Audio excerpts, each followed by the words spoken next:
Chapter 43. Elizabeth, as they drove along, watched for the first appearance of Pemberley Woods with some perturbation, and when at length they turned in at the lodge, her spirits were in a high flutter. The park was very large, and contained great variety of ground. They entered it in one of its lowest points, and drove for some time through a beautiful wood, stretching over a wide extent. Elizabeth's mind was too full for conversation, but she saw and admired every remarkable spot and point of view. They gradually ascended for half a mile, and then found themselves at the top of a considerable eminence, where the wood ceased, and the eye was instantly caught by Pemberley House, situated on the opposite side of a valley, into which the road with some abruptness wound. It was a large, handsome stone building, standing well on rising ground, and backed by a ridge of high woody hills, and in front a stream of some natural importance was swelled into greater, but without any artificial appearance. Its banks were neither formal nor falsely adorned. Elizabeth was delighted. She had never seen a place for which nature had done more, or where natural beauty had been so little counteracted by an awkward taste. They were all of them warm in their admiration, and at that moment she felt that to be mistress of Pemberley might be something. They descended the hill, crossed the bridge, and drove to the door, and while examining the nearer aspect of the house, all her apprehension of meeting its owner returned. She dreaded lest the chambermaid had been mistaken. On applying to see the place, they were admitted into the hall, and Elizabeth, as they waited for the housekeeper, had leisure to wonder at her being where she was. The housekeeper came, a respectable-looking elderly woman, much less fine and more civil than she had any notion of finding her. They followed her into the dining parlour. It was a large, well-proportioned room, handsomely fitted up. Elizabeth, after slightly surveying it, went to a window to enjoy its prospect. The hill, crowned with wood, which they had descended, receiving increased abruptness from the distance, was a beautiful object. Every disposition of the ground was good, and she looked on the whole scene, the river, the trees scattered on its banks, and the winding of the valley, as far as she could trace it, with delight. As they passed into other rooms, these objects were taking different positions, but from every window there were beauties to be seen. The rooms were lofty and handsome, and their furniture suitable to the fortune of its proprietor, but Elizabeth saw, with admiration of his taste, that it was neither gaudy nor uselessly fine, with less splendour and more real elegance than the furniture of Rosings. "And of this place," thought she, "I might have been mistress. With these rooms I might now have been familiarly acquainted. Instead of viewing them as a stranger, I might have rejoiced in them as my own, and welcomed to them as visitors my uncle and aunt. But no," recollecting herself, "that could never be. My uncle and aunt would have been lost to me. I should not have been allowed to invite them." This was a lucky recollection. It saved her from something very like regret. She longed to inquire of the housekeeper whether her master was really absent, but had not the courage for it. At length, however, the question was asked by her uncle, and she turned away with alarm, while Mrs. Reynolds replied that he was, adding, "But we expect him to-morrow, with a large party of friends." How rejoiced was Elizabeth that their own journey had not by any circumstance been delayed a day! Her aunt now called her to look at a picture. She approached and saw the likeness of Mr. Wickham, suspended amongst several other miniatures, over the mantelpiece. Her aunt asked her smilingly how she liked it. The housekeeper came forward and told them it was a picture of a young gentleman, the son of her late master's steward, who had been brought up by him at his own expense. "He is now gone into the army," she added, "but I am afraid he has turned out very wild." Mrs. Gardiner looked at her niece with a smile, but Elizabeth could not return it. "And that," said Mrs. Reynolds, pointing to another of the miniatures, "is my master, and very like him. It was drawn at the same time as the other, about 8 years ago." "I have heard much of your master's fine person," said Mrs. Gardiner, looking at the picture. "It is a handsome face. But, Lizzy, you can tell us whether it is like or not." Mrs. Reynolds' respect for Elizabeth seemed to increase on this intimation of her knowing her master. "Does that young lady know Mr. Darcy?" Elizabeth coloured, and said, "A little." "And do not you think him a very handsome gentleman, ma'am?" "Yes, very handsome." "I am sure I know none so handsome. But in the gallery upstairs you will see a finer, larger picture of him than this. This room was my late master's favourite room, and these miniatures are just as they used to be then. He was very fond of them." This accounted to Elizabeth for Mr. Wickham's being among them. Mrs. Reynolds then directed their attention to one of Miss Darcy, drawn when she was only 8 years old. "And is Miss Darcy as handsome as her brother?" said Mrs. Gardiner. "Oh, yes! "The handsomest young lady that ever was seen, and so accomplished. She plays and sings all day long. In the next room is a new instrument just come down for her, a present from my master. She comes here to-morrow with him." Mr. Gardiner, whose manners were very easy and pleasant, encouraged her communicativeness by his questions and remarks. Mrs. Reynolds, either by pride or attachment, had evidently great pleasure in talking of her master and his sister. "Is your master much at Pemberley in the course of the year?" "Not so much as I could wish, sir, but I dare say he may spend half his time here, and Miss Darcy is always down for the summer months." "Except," thought Elizabeth, "when she goes to Ramsgate." "If your master would marry, you might see more of him." "Yes, sir, but I do not know when that will be. I do not know who is good enough for him." Mr. and Mrs. Gardiner smiled. Elizabeth could not help saying, "It is very much to his credit, I am sure, that you should think so." "I say no more than the truth, and everybody will say that knows him," replied the other. Elizabeth thought this was going pretty far, and she listened with increasing astonishment as the housekeeper added, "I have never known a cross word from him in my life, and I have known him ever since he was 4 years old." This was praise, of all others most extraordinary, most opposite to her ideas. That he was not a good-tempered man had been her firmest opinion. Her keenest attention was awakened. She longed to hear more, and was grateful to her uncle for saying, "There are several people of whom so much can be said. You are lucky in having such a master." "Yes, sir, I know I am. If I were to go through the world, I could not meet with a better. But I have always observed that they who are good-natured when children are good-natured when they grow up, and he was always the sweetest-tempered, most generous-hearted boy in the world." Elizabeth almost stared at her. "Can this be Mr. Darcy?" thought she. "His father was an excellent man," said Mrs. Gardiner. "Yes, ma'am, that he was indeed, and his son will be just like him, just as affable to the poor." Elizabeth listened, wondered, doubted, and was impatient for more. Mrs. Reynolds could interest her on no other point. She related the subjects of the pictures, the dimensions of the rooms, and the price of the furniture in vain.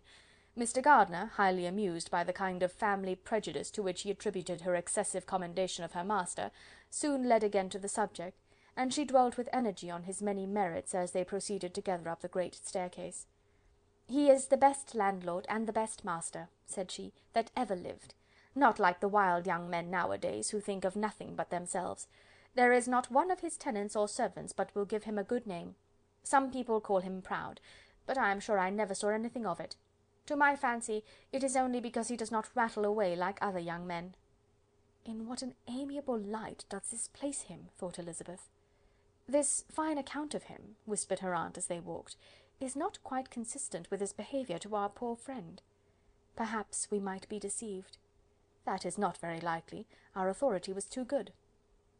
On reaching the spacious lobby above, they were shown into a very pretty sitting-room, lately fitted up with greater elegance and lightness than the apartments below, and were informed that it was but just done to give pleasure to Miss Darcy, who had taken a liking to the room when last at Pemberley.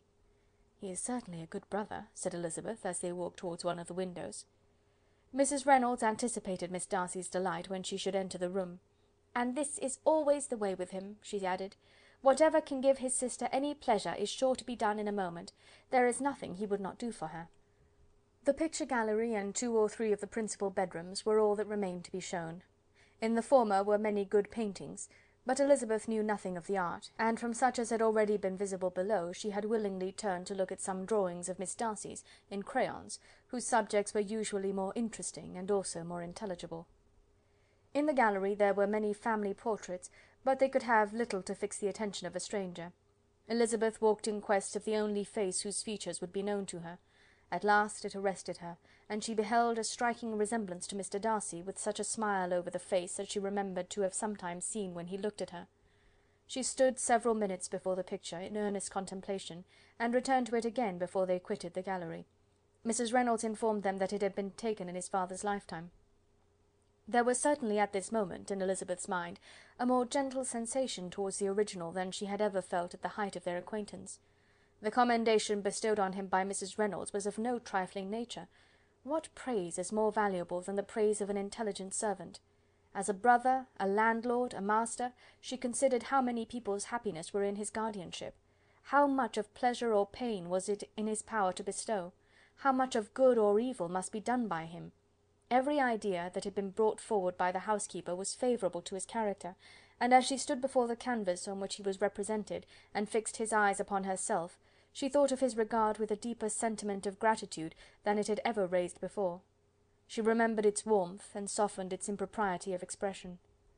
When all of the house that was open to general inspection had been seen, they returned downstairs, and, taking leave of the housekeeper, were consigned over to the gardener, who met them at the hall door.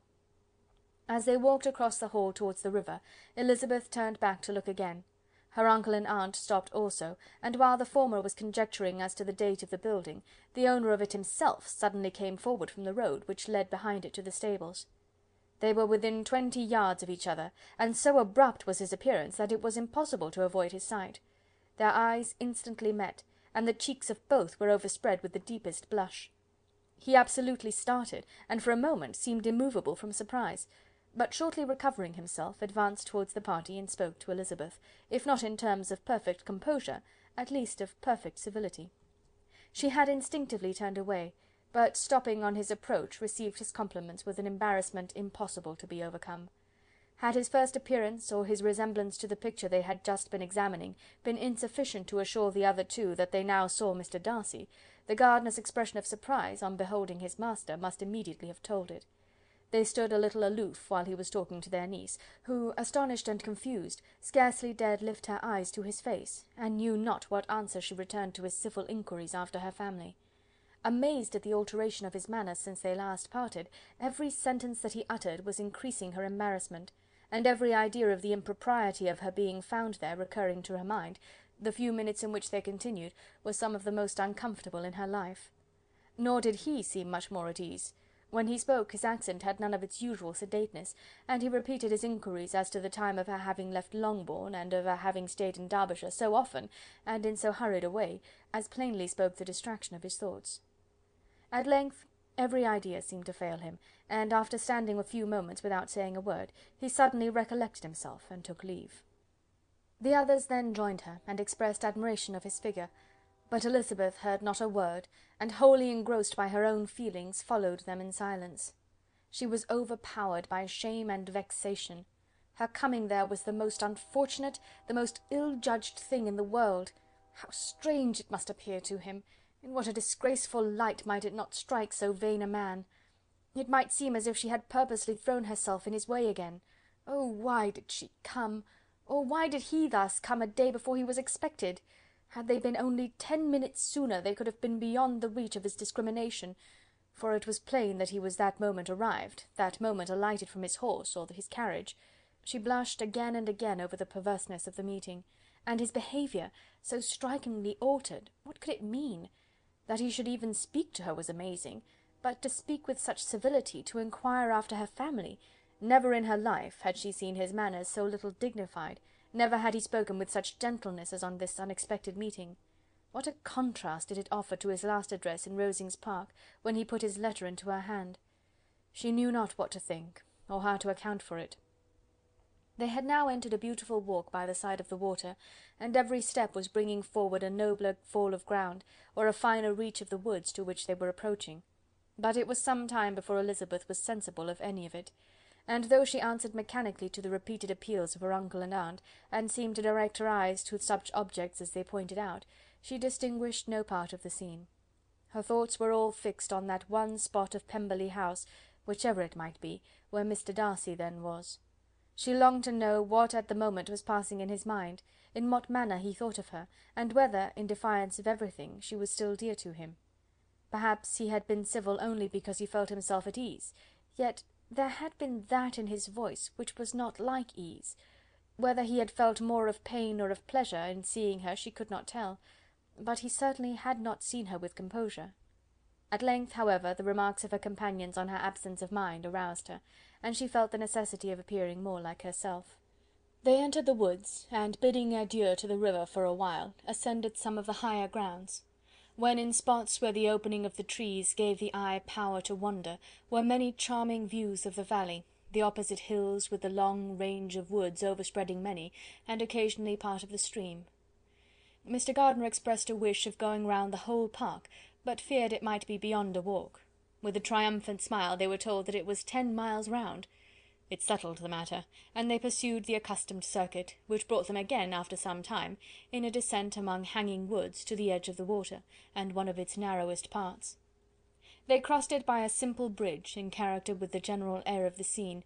It was a spot less adorned than any they had yet visited, and the valley, here contracted into a glen, allowed room only for the stream, and a narrow walk amidst the rough coppice wood which bordered it. Elizabeth longed to explore its windings, but when they had crossed the bridge and perceived their distance from the house, Mrs. Gardiner, who was not a great walker, could go no farther, and thought only of returning to the carriage as quickly as possible. Her niece was, therefore, obliged to submit, and they took their way towards the house on the opposite side of the river, in the nearest direction.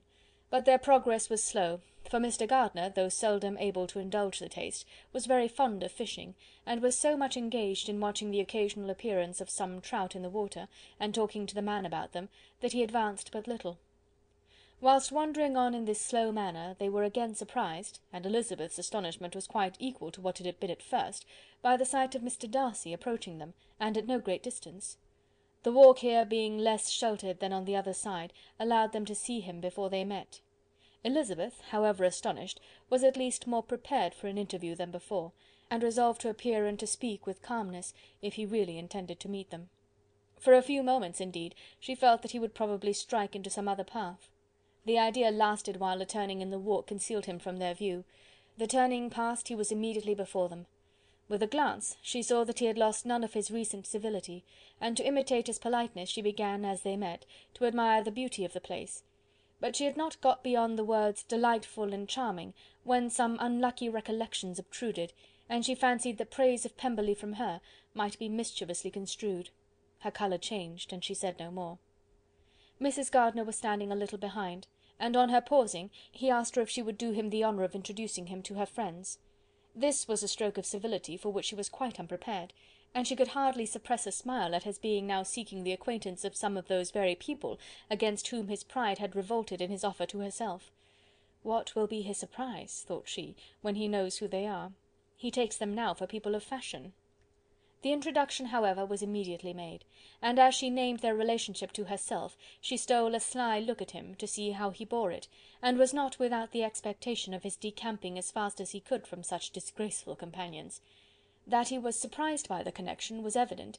He sustained it, however, with fortitude, and so far from going away, turned his back with them, and entered into conversation with Mr. Gardiner. Elizabeth could not but be pleased, could not but triumph. It was consoling that he should know she had some relations for whom there was no need to blush. She listened most attentively to all that passed between them, and gloried in every expression, every sentence of her uncle, which marked his intelligence, his taste, or his good manners.